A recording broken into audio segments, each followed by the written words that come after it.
Good day. Before I proceed with this video, just a short announcement about a somewhat annoying matter, which is that, as several of you have been pointing out to me in emails, there are a number of videos or purported channels purporting to be by me proliferating, especially on YouTube, but on other parts of the internet, I've no doubt, as well. Now, this has happened before, and it's not an easy thing to keep ahead of or to get on top of. And I get the impression that more than one person is involved, and I also get the impression that this tends to happen in waves. Let me therefore repeat again that the only places where you see original content from myself is this channel, Alexander Mercouris, and also the Duran, where I do programs with Alex Christoforou. Of course, I also appear regularly as a guest on other channels, but any channel purporting to be by me, any channel which seems, any program video which seems to be by me, which is supposedly original content outside this channel and the Duran, and which is not, as I said, another channel where I'm appearing by a guest, well, that is not by me. I would say that I've noticed that YouTube has been proactively taking some of these illicit channels down without any prompting, and I think it'd be only proper for me to express my thanks to YouTube for doing that very thing. So thank you, YouTube, and as I said, I hope that we can get this mess cleared up before very long. Anyway, with that, I'm going to press forward with the rest of this program. Now, first thing to say is that, again, this program is going to be principally about the situation in Ukraine. There are other things going on in the world, and at the end of it, I'm going to discuss briefly this topic of the shooting down of all sorts of mysterious objects that are appearing in and around the United States, which I'm sorry to say is starting to develop an almost farcical quality. But before I get to that, let's go over and discuss what's happening in Ukraine itself, in the battlefields of Ukraine. Now, yesterday, I passed on the news, I discussed the news, the latest news on the battlefronts, that Krasnaya Gora, a village near Bakhmut, has now been captured by the Wagner assault forces, in other words, by the Russian military, of which, despite Yevgeny Prigozhin's various denials, despite the Russian authorities' own denials, it seems to me that the Wagner organization is essentially a part. Now, what I had not appreciated when I discussed this fact yesterday is that Krasnaya Gora is also represents the high ground in this area around Bakhmut. It overlooks the next village, the next big village that needs to be that the Russians need to capture or are aiming to capture, which is Paraskovyevka. So if they control Krasnaya Gora, they can look down on Ukrainian positions in Paraskovyevka, they can shell them, and that obviously puts them in a position of military advantage. I say that, of course, today in the time of drone warfare, with lots of drones operating overhead over various parts of a battlefield, I suppose that controlling the high ground is less important than it perhaps once was, but clearly it is of some, or perhaps still of considerable importance, and the Russians do seem to feel that capturing Krasnaya Gora has put them at an advantage in the fighting that's now going on in Paraskovyevka. Now, apparently there are already Russian troops, by which I mean operatives of the Wagner organization, assault groups of the Wagner organization, fighting inside Paraskovievka itself. I get the impression, which might be wrong by the way, that Paraskovievka is a rather bigger place than Krasnaya Gora. But anyway, I'm sure that at some point, fairly soon, the Russians will have gained control of it. Now, there is some rather intriguing facts about Paraskovievka. Firstly, it's another part of this huge complex of salt mines that are to be found in this part of the world. Soledar, the town that the Russians captured a few weeks ago, just north of Bakhmut, big place, is named, it's made up of the word sol. Sol, of course, is Russian for salt. So, you get a sense of the importance of salt mining, the historic importance of salt mining in this area. And the salt mines in Paraskovievka contain some important history, because it seems that starting in the 1930s and going on until the 1960s, the Soviet authorities were in the practice of stockpiling light weapons and ammunition, that's to say rifles, machine guns, those sort of things, in the salt mines underneath Paraskovievka. It was apparently one of the biggest such arms dumps, at least in the Western Soviet Union. And apparently it was on a very, very big scale indeed. And certainly as of the time when the Soviet Union collapsed in 1989, a large proportion, perhaps most, perhaps even all of these light weapons, some of which, as I said, extend all the way back to the 1930s, were still there. By the way, on that last point, I understand that during the Second World War, this particular village, Paraskovievka, was for a time occupied by the Germans.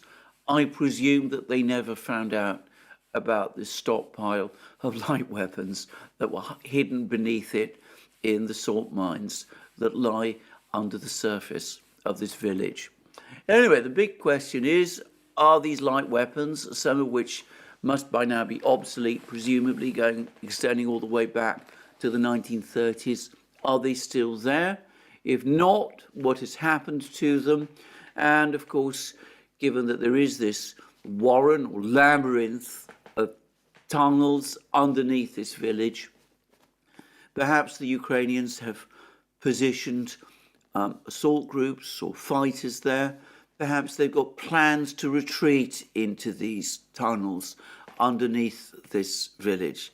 I have to say that if they do the latter, if the village is captured and some of these troops withdraw into these tunnels, well, I think that would be a terrible thing to do.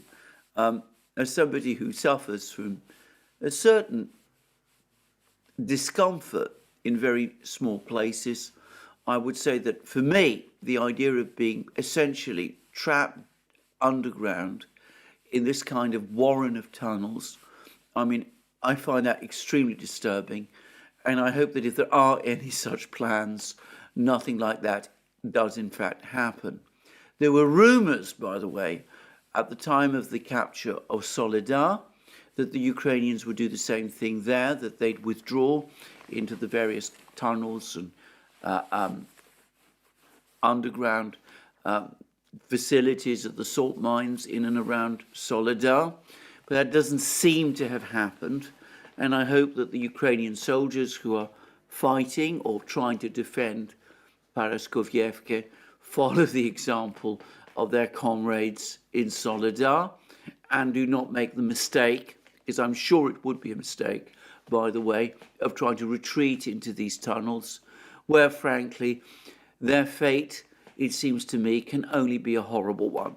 So, anyway, that's my own views about this. I don't want to say more about it. I do expect Paraskovievka to fall fairly soon, in which case we will be closer to that point where the siege of Bakhmut is tightened to the point where any further retreat from Bakhmut becomes impossible.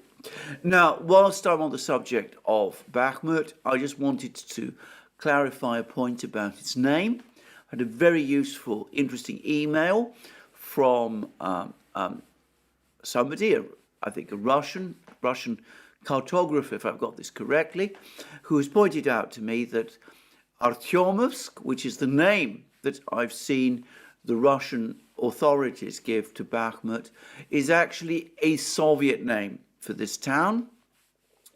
During the period of the Tsarist Empire, Bakhmut was called Bakhmut, and it was after the Soviet Union collapsed, when Ukraine established itself, at some point they reverted to what was the historic name of Bakhmut, and therefore it's not strictly speaking correct to say that Artyomovsk is the Russian name of Bakhmut.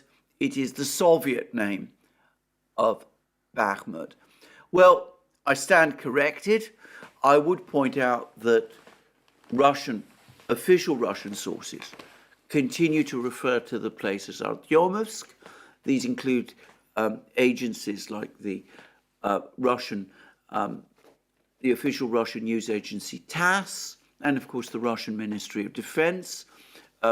The person who sent me this email suggested that this is because of lingering Soviet sympathies among some of the people who work in these organizations, something, by the way, which I am fully willing to believe. But there it is. I will continue, as I said, at least for the time being, to refer to this place as Bakhmut. Once it comes under Russian control, I will be interested to see what the Russian naming policy for this particular town is. Anyway, putting that aside, let's come back to what's going on in and around Bakhmut, because there have been some reports now from Ukrainian channels. There was one which suggested that Ukraine is in fact undertaking some sort of gradual phased withdrawal of its troops in Bakhmut. And it said that the heavy weapons, the artillery, those sort of things that had previously been located in Bakhmut, presumably some of the tanks. I've seen pictures of Ukrainian tanks in Bakhmut itself. They're some weeks old now, but certainly Ukraine did deploy tanks to Bakhmut at earlier stages of the battle. They might, for all I know, still be there. But anyway, this Ukrainian channel suggested that these heavy weapons began to be withdrawn from Bakhmut from about a week ago, and that the number of troops who are still in Bakhmut defending or trying to hold out in the town has now fallen to 5,000. I don't know whether this is the case or not. I hope it is for the sake of those troops. What I would say is that if the number has fallen to 5,000, then that would explain why the Wagner assault forces seem to be making now quite rapid progress in Bakhmut itself. Again, it's not always easy to get the full picture of what's going on inside Bakhmut, but it's clear that there's been street fighting going on for some time. And a couple of days ago, a Ukrainian officer said that the Russians control around a third of the town. My sense is that it's probably more than that the Russians have captured more of the town since then. So perhaps, this is a guess, they control around half of it by this point. And it could be, therefore, that these Ukrainian troops in Bakhmut, around 5,000 of them, are some kind of a rear guard for some kind of withdrawal operation. Something like that, of course, also happened a short time ago in Soledar. And of course, in that case, the troops who were left behind in Soledar to act as a rear guard as the main Ukrainian troops pulled out. Well, some of them expressed a sense of betrayal about the fact that they'd been left behind, and I wonder whether similar feelings will be expressed by some of these Ukrainian troops who are being apparently, or at least according to this report, holding out in Bakhmut, providing perhaps a rear guard for the Ukrainian forces that are pulling out of the town. Having said that, I have to say also that there's no real sign, at least on the Russians. The Russians are not reporting any pullout of Ukrainian forces from Bakhmut. And in fact, the Russians say that in places like Paraskovyevke, the Ukrainians are still putting up a stiff resistance. Of course, that could be because the Ukrainian forces in Paraskovyevke are also trying to hold out as some kind of rearguard operation to give time for the other Ukrainian troops in Bakhmut itself and elsewhere to leave the town. Well, I don't know, and we'll see what happens.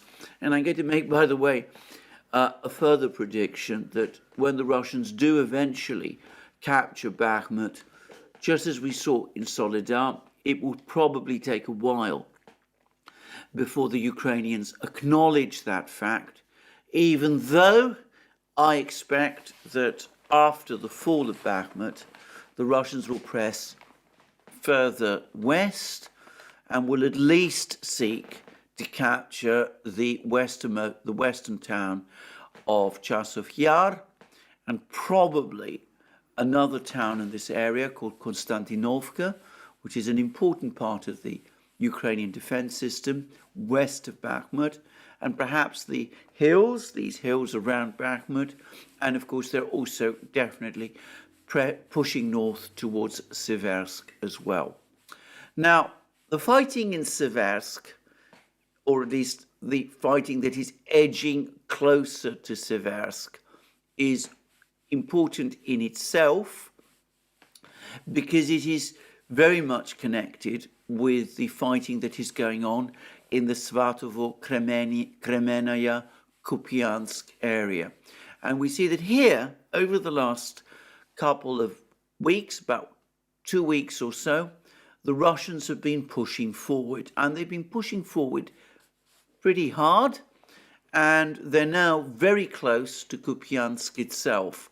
Kupiansk being a town on the Oskol River in Kharkiv region, which before the Ukrainian counteroffensive in Kharkiv region in September had served as the de facto capital or administrative center of the Russian-controlled areas of Kharkiv region. And it was quite an impressive win for the Ukrainians when they were able to capture Kupiansk. So losing Kupiansk would be for the Ukrainians a serious blow.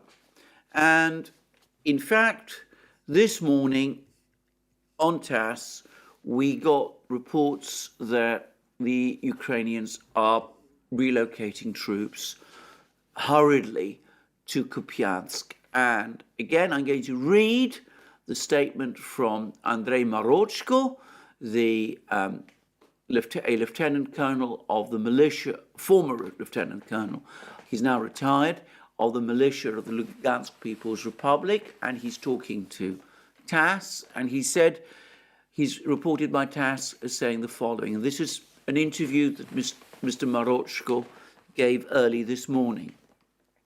Ukraine is relocating reinforcements, both manpower and material, to the area of Kupiansk in an attempt to stop the Russian army's offensive. The enemy continues to move manpower and material to the area of Kupiansk. In the areas of Peshchanoye, Novosyolovskoye and Berestovoye, the redeployment of Ukrainian reinforcements was exposed. The purpose is to contain the onslaught of our units, Marochko said. Marochka noted that the Ukrainian command was sending both untrained, mobilized soldiers and regular troops armed with Western equipment and weapons to the area of Kupiansk. The arrival of new US-made AN-TPQ-50 counter-battery radar stations was also noted. Now, I'm going to suggest that this is part of the purpose of these Russian offensives. The one that we're seeing around Kupiansk, in the Svatovo-Kremenaya area, the other one that we saw some time ago in Zaporozhye region, the further one that's taking place around Vuhledar. Though, as I've said already, I think that the Russians do eventually intend to capture Vuhledar within a reasonable or reasonably short time scale, but I'll come to that in a moment. But I think all of these various offensives, the one in Zaporozhye region, this one in the north around Kupiansk, Svatovo, Kremenaya, Liman, part of their purpose is to force Ukraine to commit its reserves. In other words, Ukraine, now outnumbered on the battlefronts, the Russians have been building up very large forces all along the line of, the battle lines. Most of these forces, the great bulk of them, by the way, have not been committed to the battle in any serious way. But part of the purpose that the Russians have in pushing all along the front line is to not only test the Ukrainian front line, find where there might be weak spots, and perhaps exploit those weak spots, but also oblige the Ukrainians to make the difficult decision. Do they give up ground, some of which, like Kupiansk, which they recaptured in those counteroffensives in the autumn, which would be a bitter blow for Ukraine, or commit reserves to trying to hold these positions? And Ukraine, unsurprisingly, is committing its reserves to try to hold these positions. And as a result, Ukraine is burning through its reserves. It's falling into the trap of throwing men and machines into the battle, even as it's talking now of husbanding its reserves, trying to build up those 3 brigades behind the front lines, trying to re-equip them with Western weapons, and talking about launching some sort of counter-offensive in some area. Well, everybody knows which area, from Zaporozhye towards Melitopol. And that, it seems to me, is the Russian plan. It is to, again, continue this process of attrition that the Russians have been conducting ever since the fighting changed its character back in the summer. What the Russians are doing is, in the words of General Surovikin, the area commander of the Russian forces, back in that interview he gave back in September to Russian television, repeated since then by his superior, General Gerasimov, the chief of the General Staff, and repeated also by the defense minister, Sergei Shoigu. The purpose of the Russians is to grind the Ukrainians down, to get the Ukrainians to commit troops, to try to hold positions like Kupiansk, obviously to an even greater extent, like Bakhmut, like all those places in Zaporozhye that we were talking about a few weeks ago, and of course places also in other places like Vuhledar, some of those places near Donetsk city, trying to hold these places, lose men, lose machines, lose men and machines faster than the West can replace the machines, and faster than Ukraine itself can mobilize reserves, rebuild its manpower reserves, and train up those reserves. And I have to say, I read a rather sad piece by in a Ukrainian through a Ukrainian outlet called, I think it was called Legitimi. I see it sometimes. It's an interesting site, by the way, often critical of the Ukrainian authorities. They're obviously taking a strongly pro-Ukrainian perspective of the war. But anyway, it discussed certain aspects of the war. It said that Ukraine has now conducted 5 mobilizations and is in the throes of its latest mobilization, which is resulting in some extreme measures to try to recruit more and more soldiers. And it's the age range is being widened. Men with disabilities are being enlisted as well. And there have been lots of pictures and films of men being given their summons on the streets or even bundled off on the streets.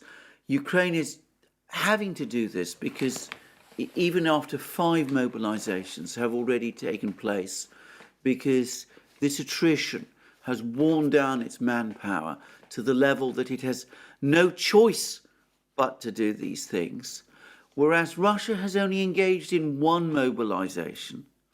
It has not come anywhere close to tapping the big reserves of its manpower. We've seen that in the latest fighting, the fighting that's been going on over the last several weeks, the vast bulk of the Russian forces that have been concentrated in and around Ukraine have not been committed. The Russians can always outmatch Ukraine in men and machines, and they are clearly winning the battle of attrition. A short time ago, Ukraine itself admitted that it's almost out of 155 millimeter artillery shells.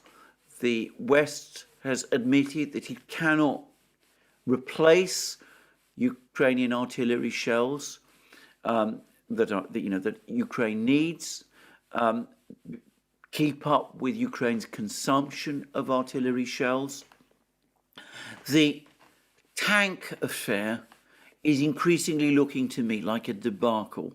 I mean, that may be a little premature to say, but it's clear that despite all the talk about sending Leopard 2 tanks to Ukraine, so far numbers of Leopard 2 tanks have not come close to matching the needs to fill out 2 tank battalions, in other words, 88 tanks, because Western European governments are extremely reluctant to part with these tanks. The German government has had to resort to sending obsolete Leopard 1 tanks instead, which, to be frank, I think would be more dangerous or extremely dangerous for their crews, for any of their crews that were operating these tanks, given the thin armour of these tanks and the relatively, light gun by today's standards that these tanks carry. And we've also seen now a cumulative series of statements from all sorts of officials, from the French, the Germans, the Dutch, the Poles, the British, even the British, the Americans as well, that the enthusiasm for sending fighter jets to Ukraine appears to have waned, that this is something that people were excitedly talking about a short time ago, but the more people have looked into the complexities of doing this, the more doubts in the West have grown, and the more pushback I suspect there has been from the air forces, all of them saying that this is a crazy idea and an unworkable one. So we can see how this Russian attrition strategy is paying off. And of course, we also know, and we actually know this, it's not a guess, Reuters Reuters says that it was briefed about this by a Pentagon official. I discussed the dispatch from Reuters a short time ago. We know that the United States, the US military, have told Ukraine to try to avoid getting drawn into a long-term battle of attrition with the Russians. The United States cannot match Russian artillery power. It cannot match the Russians in terms, Ukraine cannot match the Russians in terms of manpower. The United States has been trying to get Ukraine to move to some kind of mobile defense concept based around armored vehicles, the Bradleys and all of the rest, and to avoid any idea of going on counteroffensives until it's fully assimilated and learned to use these infantry fighting vehicles. And of course, the United States is also saying, the US military is also saying, it's briefing Congress, that Crimea is out of reach. Ukraine should drop any idea of attacking Crimea. But the United States can give this advice. It's proving impossible for Ukraine to follow it. Because if they don't feed reinforcements into places like Kupiansk, Kupiansk will fall. The Russians will recapture it, just as they would recapture, or rather capture, Vuhledar in the south, or places like Orechov in Zaporozhye region. And for a country like Ukraine, which has worked itself up to see this as an existential struggle for its own existence, that's what the Ukrainians are telling each other, for Ukraine to start giving up territory in that kind of way, especially territory like Kupiansk, which it recaptured in the autumn at heavy cost of life, would be psychologically disastrous. It would confirm to the Ukrainian people, many of whom I suspect have already developed doubts about this, but it would confirm to the Ukrainian people that the war is being lost, and the effect on morale, were that to happen, might be catastrophic.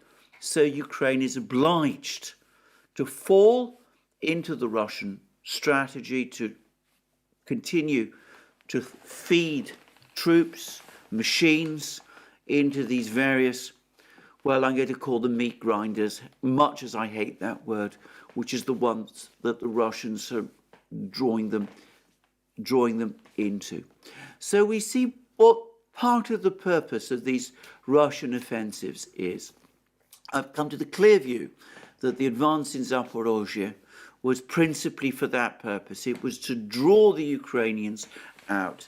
I think the fighting in Kremenaya, Svatovo is much the same. The Russians have built up enormously strong defenses in the Svatovo, Kremenaya area. They built up very heavy defenses in the Zaporozhye area as well.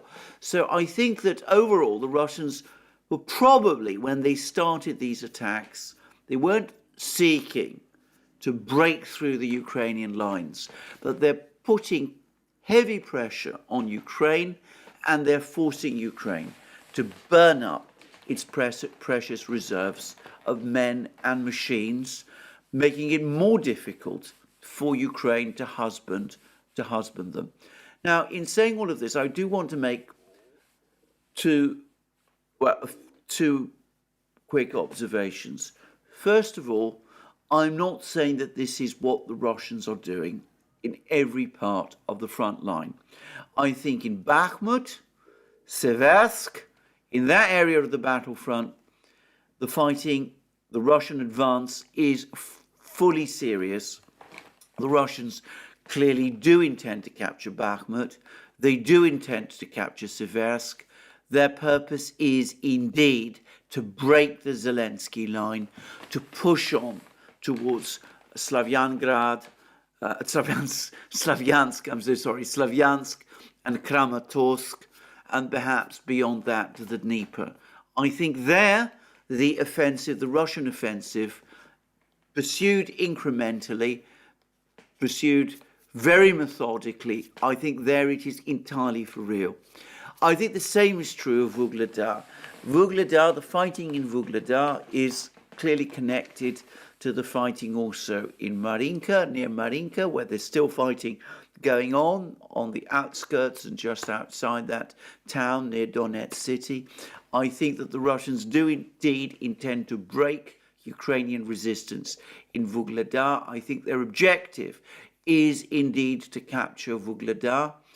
And the reason they want to do that is twofold. Firstly, because that will break Ukrainian resistance around in southern Donetsk region.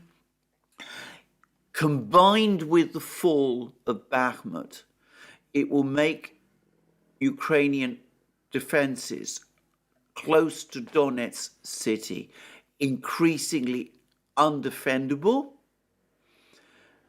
hopefully bringing to an end this constant and very demoralizing for the Russians shelling of Donetsk city.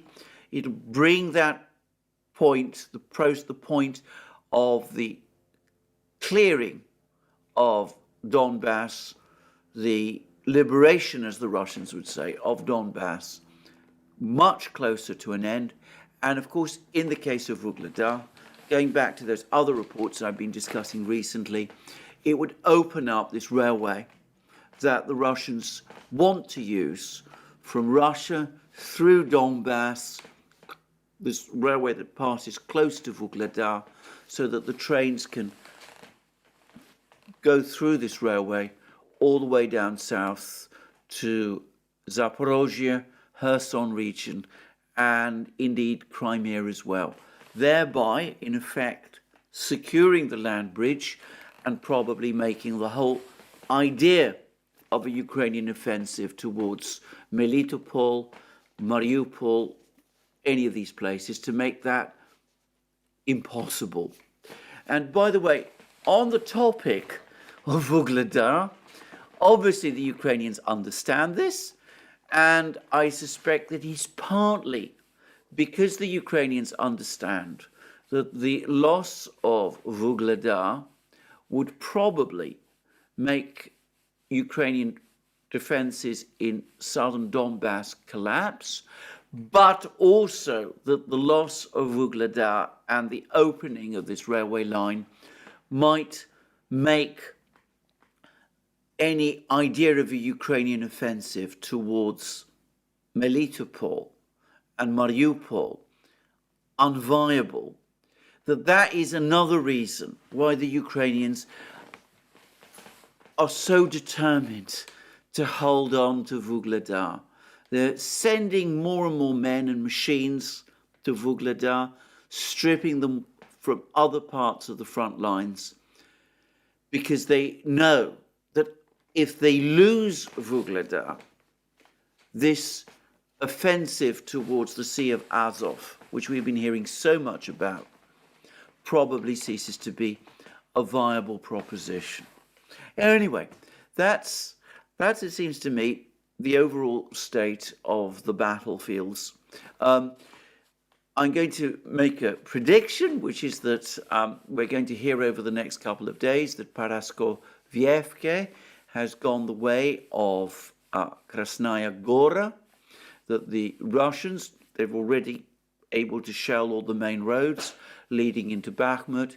They will then press forward to try and cut the various country roads west of Bakhmut. They, in other words, continue their encirclement strategy of Bakhmut, though it is possible that before the trap fully closes, we will see Ukrainian resistance in Bakhmut collapse, since quite possibly, it's not confirmed, but some Ukrainian channels are speculating, are saying that this is the case, a large proportion of the Ukrainian troops in Bakhmut and the heavy equipment will have been withdrawn, and all that is left there is therefore a rearguard. So it could be, I'm not predicting this, but it could be that the Battle of Bakhmut, this long-standing battle that's raged since August, will come to a sudden end. And of course, if that happens, we will see what the outcome will be. I think that Bakhmut, the fall of Bakhmut, will be more like the Battle of Popasnaya than the Battle of Lysychansk. I think that following the fall of Bakhmut, we will see significant Russian advances in all sorts of places in and around Donbass. And going back to those comments by Prigozhin that it would take all those years to clear Donbass and to reach the Dnieper, another Russian officer, though he's not an ethnic Russian, obviously, he's Ramzan Kadyrov, the president of Chechnya, who is the commander, also the overall commander of the Chechen forces in this war. He's now said that he expects Russia to achieve all its objectives in Ukraine this year, 2023, which is, of course, different from those rather facetious comments that Prigozhin was making. So that's where we are, it seems to me, on the battlefronts. I would also say that once Bakhmut falls, once the Russians push forward, west and north of Bakhmut, once they take Seversk as well, then I would have thought that the Russians would also want to move towards Liman. They're not that far from Liman. And obviously Slavyansk and Kramatorsk would come within their sights, especially if they capture the high ground. But also I think that they would then make a major push to break Ukrainian resistance in Vuhledar, and also to finally break this Ukrainian siege of Donetsk city by rolling up Ukrainian resistance in places like Avdiivka near Donetsk city, where the Ukrainians still maintain a powerful presence. And that would be an important, once that had all happened, that would be the end of a very important stage in the war, with Donbass essentially cleared. Well, we'll see whether at that point negotiations or discussions come. I may as well say that personally, despite all the discussions, debates that are taking place in the United States, in Washington, about the necessity of avoiding a prolonged war in Ukraine, I expect that, I don't expect personally to see any negotiations, any serious negotiations take place until Donbass itself has fallen fully under Russian control. There's a risk, of course, that by leaving the negotiations until that late point, the Russians will push beyond Donbass and will reach the Dnieper.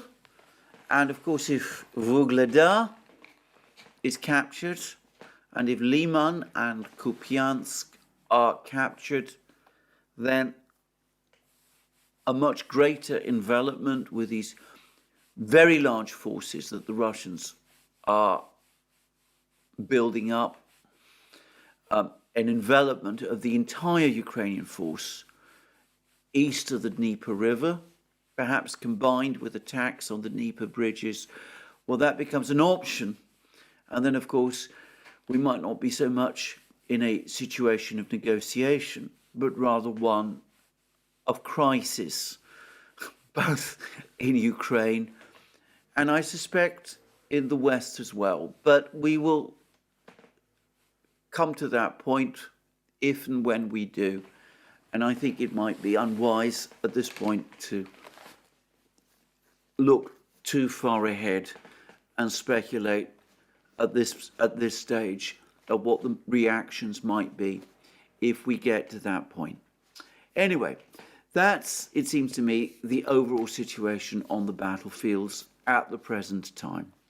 Now, there continue to be a lot of discussions about the Nord Stream affair, and I want to here express my own growing irritation about the fact that there's been all sorts of people who've been going around nitpicking Seymour Hersh's article, something which I find, well, a little strange, given that, with one exception, which is the article by Helmer, by the way, which I think did act some useful material, and which I suspect was based on German and Russian sources. But apart from that, I get the impression that none of the additions, commentaries, queries around Hersh's article, that they've actually added anything of any particular force or substance to it. What I will say is that there's been what I think to have been an excellent discussion of what Hersh has written by Garland Nixon and Scott Ritter, which you can find on Garland Nixon's channel. It's the entirety, by the way, you have to go to Rockfin to see. But I think this has been perhaps the single best discussion of this article so far. And it makes the key point, again, that this was an attack on infrastructure, energy infrastructure of a NATO country, obviously partly of Russia, but also of a NATO country, which is, of course, Germany. And I discussed in my program yesterday that in Germany, at least, this article is indeed apparently, if not apparently, it is a serious topic of discussion. And at some point, I suspect that in Germany, at least, despite the fact that the German government clearly doesn't want to get drawn into a further discussion of this issue, this is a fragile government. I've already said that there's reports in places like the Daily Telegraph, also now in Yahoo News, that there are severe tensions now between the German Chancellor Olaf Scholz and the German Foreign Minister Annalena Baerbock. They're no longer apparently on speaking terms. So this is a fragile government. I mean, it seems to me, if things continue as they're going, there's a real possibility of the coalition finally cracking and perhaps breaking down. I'm not quite sure what that would mean. It could be that a new government is reconstituted. I'm not sure who would lead it. There has to be a possibility that whatever new government was created would be a strong pro-war coalition made up of the CDU, CSU, Greens, and the Free Democrats, the so-called Jamaica coalition, after the colours of these three parties, which mirror those of the Jamaican flag. I think such a coalition would have only a bare majority and might not be particularly strong if it was based on the existing makeup of the Bundestag. And of course, the risk then, if that were to happen, is that there would then be a opposition made up of the SPD, Die Linke, the AfD, which would be uniformly critical of the war. So one would have a situation in Germany very different from the one that we see today, where the government has basically been supporting arms supplies to Ukraine, about engaging in arms supplies to Ukraine and giving vocal opposition support to Ukraine. And so has the main opposition party, the CDU, CSU. Whereas we would then have a situation where, well, the government would continue to want to support Ukraine and might in fact be prepared to go further than the existing government, but the opposition would be much more sceptical and perhaps even downright hostile to such a thing. The other possibility, of course, is elections, but I'm going to guess that the existing parties in Germany, the main ones, probably don't want elections at this time, and elections anyway in Germany are never a particularly easy thing to organise. So we have, or so it seems to me in Germany, a potentially brittle situation, political situation within the German coalition, and that could have long-range implications. And this article by Hirsch might, I'm not saying it will, but it may just exacerbate these fault lines within the coalition, which is probably or presumably one reason why the German government wants to avoid, insofar as it can, even discussing this. But anyway, coming back to this discussion by Garland Nixon, Scott Ritter, of course, the key point that was being made then, again, is that this was obviously something which, according to Hirsch's article, let me repeat again, you have to accept Hirsch's article as true. I do. And Scott Ritter, who knows Seymour Hersh, which I, by the way, don't. I want to make that very clear. I've seen one or two people, by the way, in various places hint that I might do. I've had no contact with him at any time in my life. So just want to make that very clear. But anyway, Scott Ritter, who does know Seymour Hersh and has known him for many years, 35 years, I think he says that this sort of piece from Hersh, you can absolutely rely on, you can bank on it. And basically I do.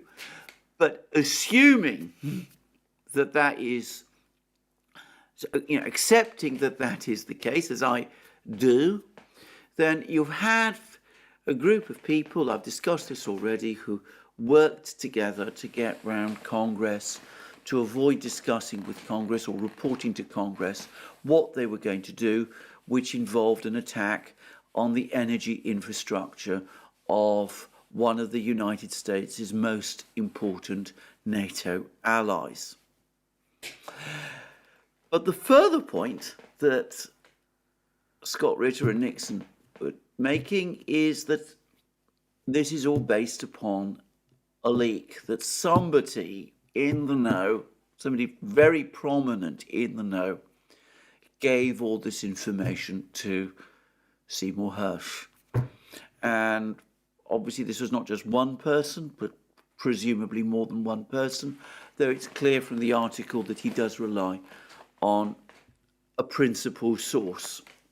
But this is somebody obviously very senior in the governmental system in the United States, somebody who's extremely well informed about what is going on and the way decision making is being made in the United States.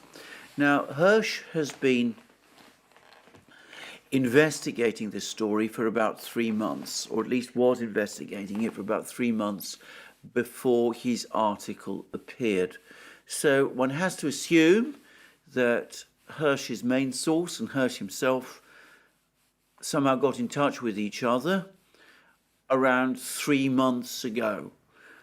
3 months ago would be about the time, now this is my reconstructing of things, I may be getting this completely wrong, Hersh would know, but anyway, as I said, I'm not in contact with him.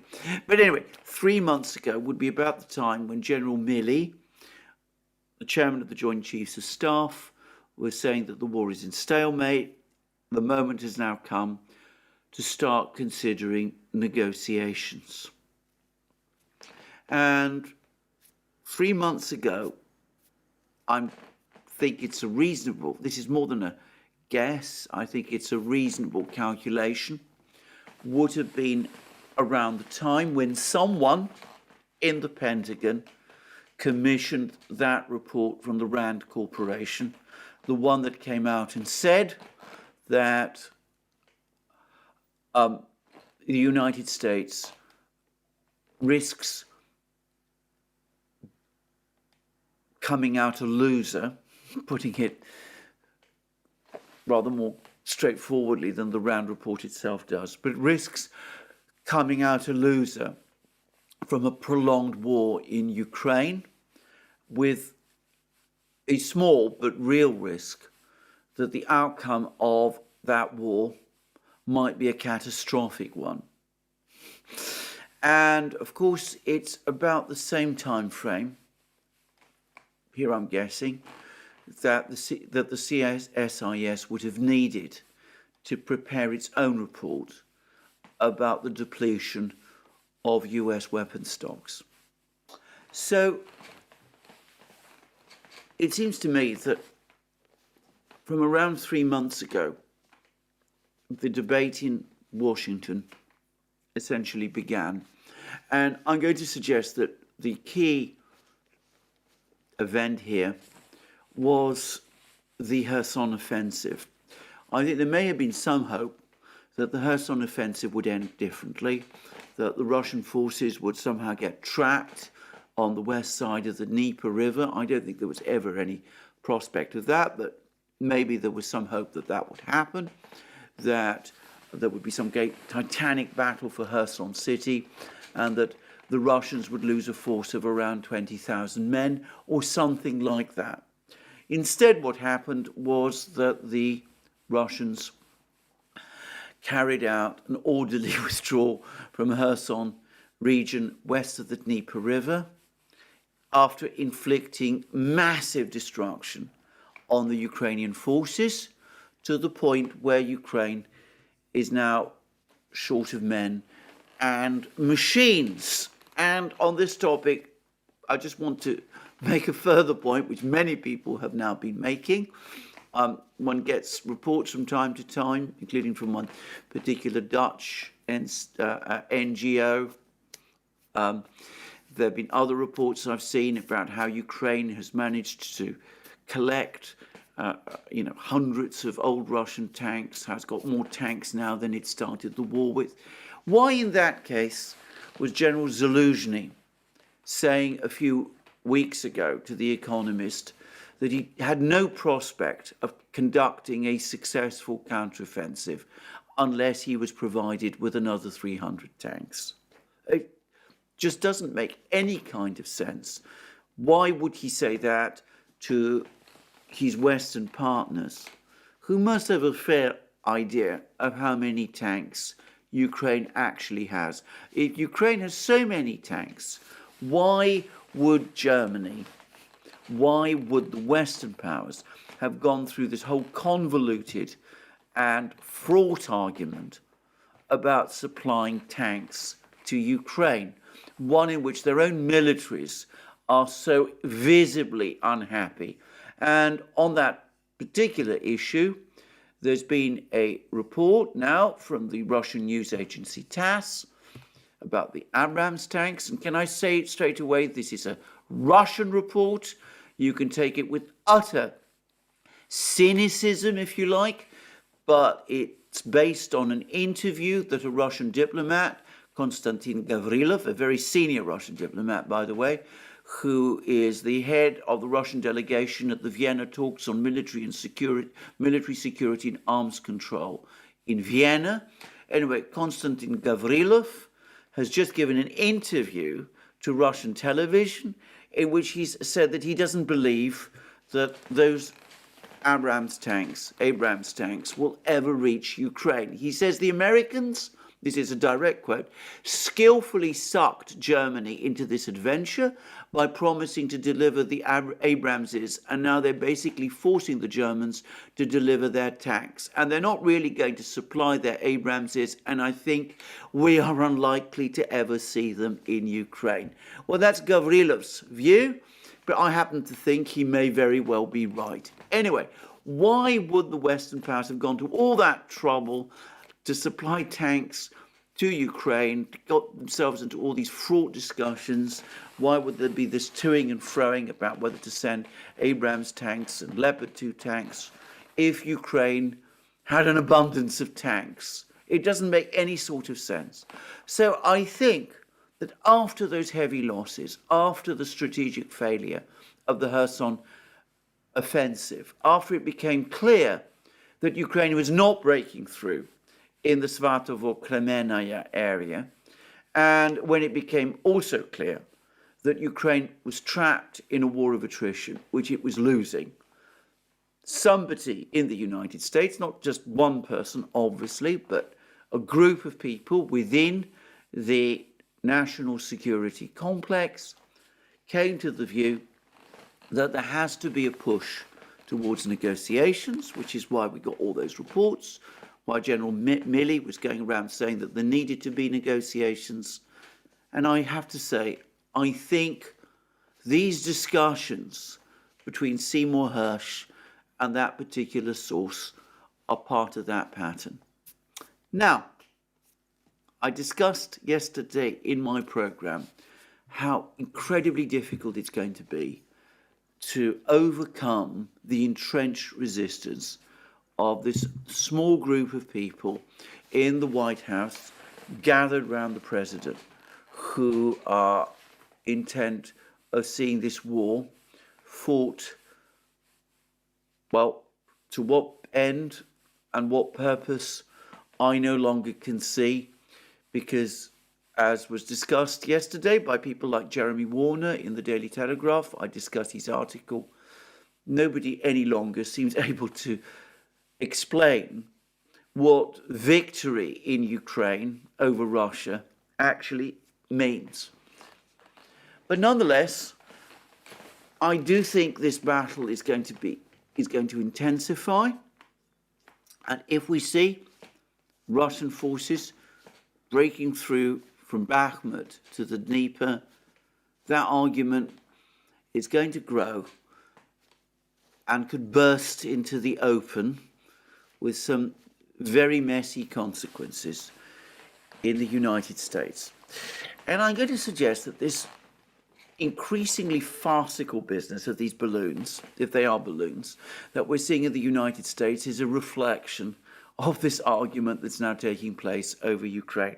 We see an extraordinary to and fro between the Pentagon and the White House over these balloons. It's clear that the Pentagon didn't take this Chinese balloon entirely seriously. They said, right, it's a balloon.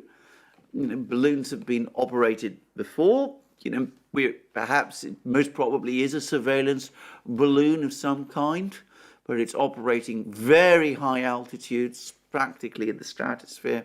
It's difficult to shoot down. Balloons like this have crisscrossed our country before. We don't shoot down satellites which overfly our territory. Why should we shoot down balloons which, they fly at lower altitudes, obviously, than satellites, but very, very high altitudes indeed, perhaps closer to the satellites than to the surface, the actual ground surface? Well, that's something of a guess on my part. But anyway, why stress over these balloons? And we see the president himself getting increasingly angry, the people around him becoming increasingly angry, the four people who were pushing this whole Nord Stream adventure, I'm guessing now, but it seems plausible to me, and they say shoot that balloon down. And of course the balloon was eventually shot down, angering the Chinese, or at least confected anger maybe on the Chinese side, I'm not saying, but whatever it was. And now we see aircraft being used, advanced US fighter jets being used to shoot down all sorts of mysterious objects all around the United States. And we've now reached a farcical level where the US authorities are themselves admitting that they don't actually know what these objects that they're shooting down actually are. Now, I'm not going to even speculate about this. I have no idea what these objects are. You know, they might be weather balloons, they might be other kinds of balloons. The Pentagon is saying they don't even know for a fact that they are balloons or what's keeping them up in the sky. But the whole thing is starting to look like the military being obliged to execute orders from, I suspect, an angry president that they must be starting to think are making increasingly little sense. Because, well, some of these objects are not even close, as far as I can understand it, to any point of importance in the United States itself. It all has a slightly eccentric look about it. I could use a stronger word, but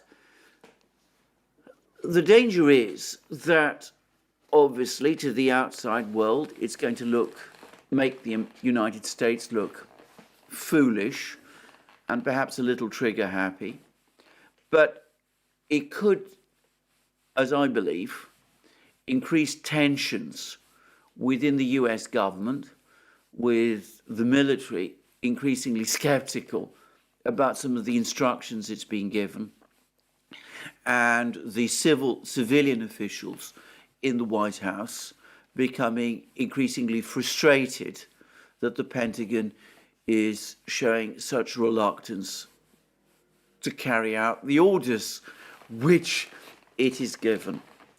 To be very clear, I don't think we're in anything like a mutiny situation or anything of that sort, and I want to make that very clear.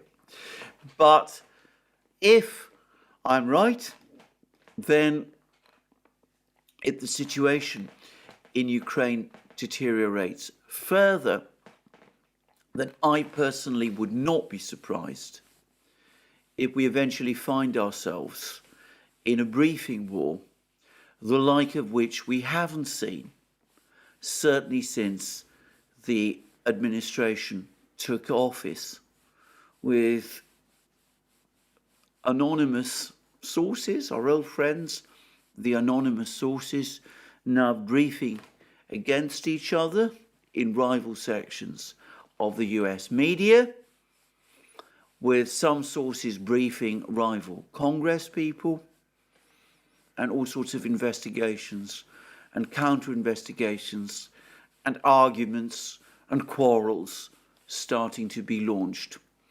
And I'm going to say again, that anybody who is familiar with what happened at the end of the 1960s, at the time when the Vietnam War was visibly going wrong, they will be very familiar with this, with what I'm talking about.